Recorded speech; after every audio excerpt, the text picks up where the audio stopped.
Okay, so as a school, we started looking at CalmBrain because of some of the issues that we were facing with a number of children across school, but also looking at how we could support the emotional health and wellbeing of all of our children in school, which has been a focus of ours over the last year in particular, and part of our governor's ethos really for the school.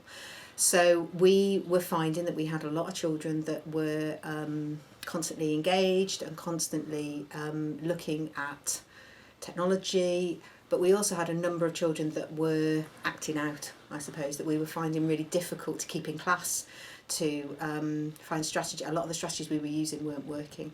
So we wanted something that was going to help those children understand what feeling calm looked like. We tried a whole range of strategies, so things like mindfulness, which we did with parents. We did with parents and children as part of our family learning. But what we were finding was that actually, if you've never felt calm, you don't understand what feeling calm is. So we needed something that was almost a step back to allow us to teach children what feeling calm felt like. And then we also wanted something to work with individual children, perhaps on a more intensive level.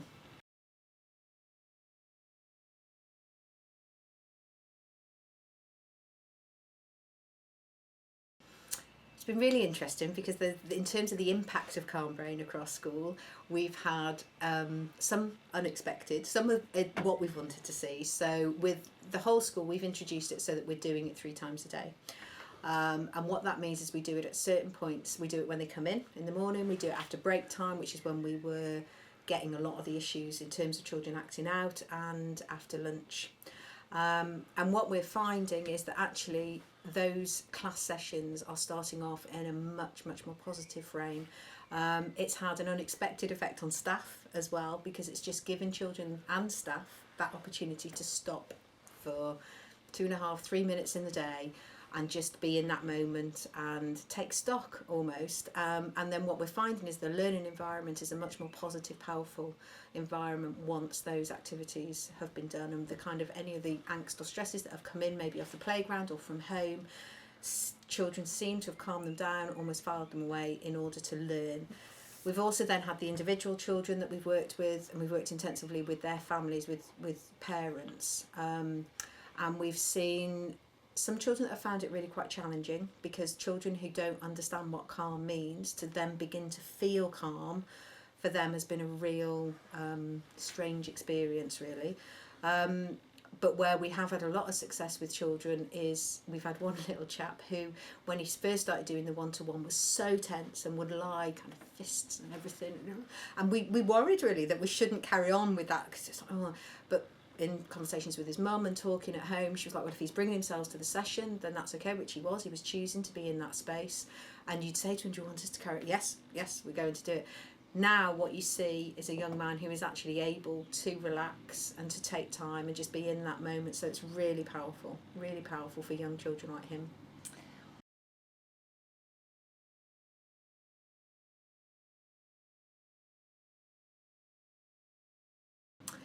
So talking about that little man in terms of him being able to feel relaxed, being able to feel calm. With a number of children across school, we've seen more time with them back in the classroom. That's not to say that we don't still see some of the behaviours, but what we're seeing is more positive learning time.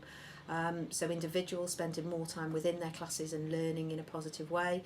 We're seeing staff that actually feel more relaxed when they're starting their teaching. Their tone is much more positive at the start of lessons when children are coming in, because they're not dealing with all those other issues, because children know that they've got that moment to feel calm. And children report actually enjoying having that moment and just stopping. And certainly from some of the work that we're dealing with, when you're talking to children, they're constantly engaged in technology, they're constantly in touch with other people, they leave school and they're on different apps, they're always doing something. This is giving them an opportunity just to stop and just to be, because there is nothing else to do in that time, there is nowhere else to be in that time. And children are reporting that actually that's good, that's positive. So a lot of our feedback is coming from children talking to us, but also from visitors coming in and watching it, and the feedback we get from people that have seen the children doing it, from parents asking us about what is CalmBrain, what is this that my child's talking about, all of that has been really, really positive. But for me, the strength is in that learning environment, that it is creating really positive environments.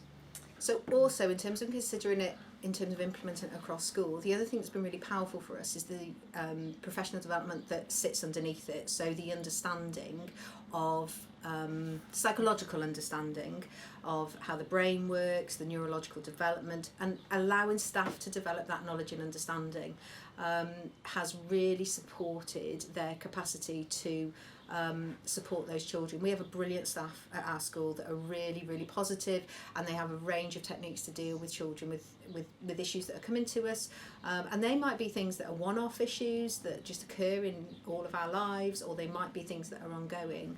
But to have the understanding and the training about how our brains work, how they react to things, how it can be affected by early issues within that child's life, has been a real strength, and it's got a real buzz and a talk going on with staff, really, so that when you're seeing things, we're asking questions why, and we're wondering and what if and how.